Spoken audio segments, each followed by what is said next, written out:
Hey YouTubers, out in the garden today. This is a lovely day, and I was just cleaning up the pond and thought, I must make a video. This, by the way, my little friend. Yes, hello, say hello, Echo. This is Echo. She's my new little pup. You say hello. Is that it? Is that it? What are we going to do? Oh, okay. I'll put her down.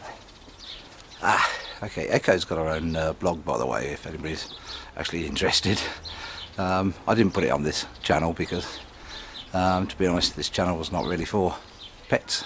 And but if you want to catch up with Echo and her exploits and her, and you're that sad, then we started it really just for the breeder, and it's quite fun.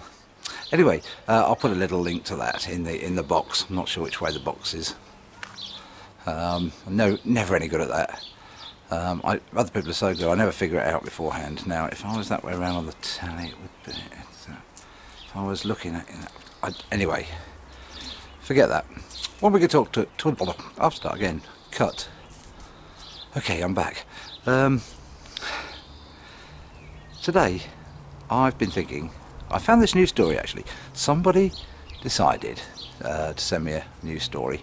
And at first, when I heard about it, I thought, because it was verbally I heard about it first, and I said, oh, send me the story.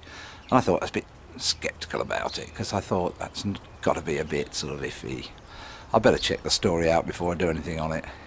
And it was about, in Iran, one of the senior clerics there has decided, or at least announced during his prayers and all that, that women are responsible for earthquakes. Yeah. Now, I kind of, when you first hear a story like that, you do smile. And I thought I'd check it out, and sent me the article, and it in fact was a BBC article. Now, the BBC, the BBC are one of those people who don't, they're the sort of people who don't usually tell a lie. In all fairness, they do sometimes report in a strange way, as all the news channels do. For instance, if there's two arguments, two sides to a story, they will always give 50% to both sides of the argument, even if there's only, say, 10% in favour of one side of the argument. And I sometimes find that that's not a good way of reporting. You ought to give it. And when they do polls at the end of these, some of the news channels, they do polls, and you'll find there's like 90% of people will go one way. And yet, I suppose that's the way of democracy and the way of debates, but sometimes it's also the way of bringing up things that don't really exist as a problem. That's a bit of a waffle and off the side track a bit, but the reason I say that is, as I say, when it comes to a news story, I'm a bit sceptical, as I often am, about many things, so, and I'm sure you've noticed. But let's go back to this story, because I've already waffled for over 3 minutes, although I'll do a little cut in the middle. Right, I'm waffling even more. Right, so, this news story. Yes, apparently, women who don't cover themselves enough, and that's pretty rich coming from Iran, they don't cover themselves enough, and it can cause earthquakes.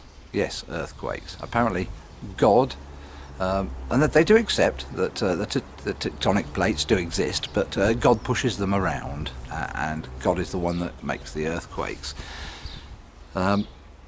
Earthquakes in Iran are a problem, let's face it. I think in 2003 about 25,000 people died in earthquakes in Iran. Now that is an awful lot, and a terrible thing to happen, but they are in one of those sort of plate areas where the plates mix, and earthquakes, as I say, do happen. But while women in Iran showing too much, apparently they've been dressing with clothes that are too tight.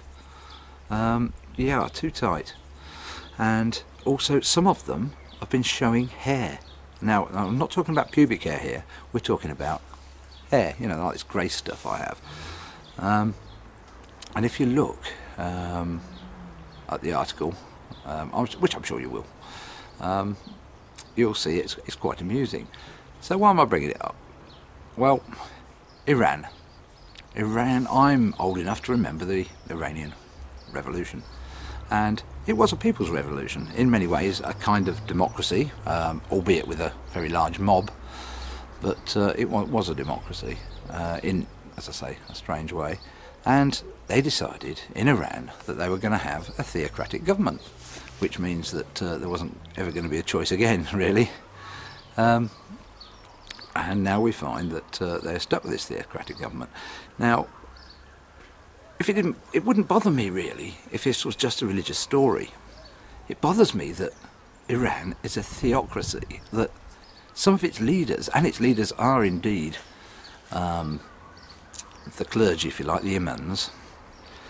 I know we hear about the Prime Minister, as it were the old dinner jacket. Could never say his name, obviously.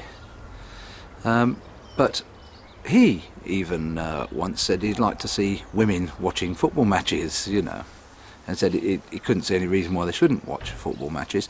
But as indeed they are not allowed to watch football matches over there, but the Ayatollah said no, sorry, women can't watch men running around in shorts. It'd be far too exciting perhaps for the men. Or they might just show some hair, I don't know. But these people, these theocratic nutcases, are running the government over there. Now we've got Iran now as a power that's likely to become nuclear, and for that reason we've got to worry about them. Now, from my point of view, I worry more about these sort of religious nutcases, and perhaps I should be worrying more about the country if this is the way it goes on. If all they do is stay in their own country, then that's fine. Now, I hope you understand what I've said, because I've just done it off the cuff again, and it was all waffle. But anyway, don't forget Echo's blog if you're interested in little border collies. She's 14 weeks old. Super. And have a look at this story, it's hilarious. But at the same time, quite serious, really. Take care.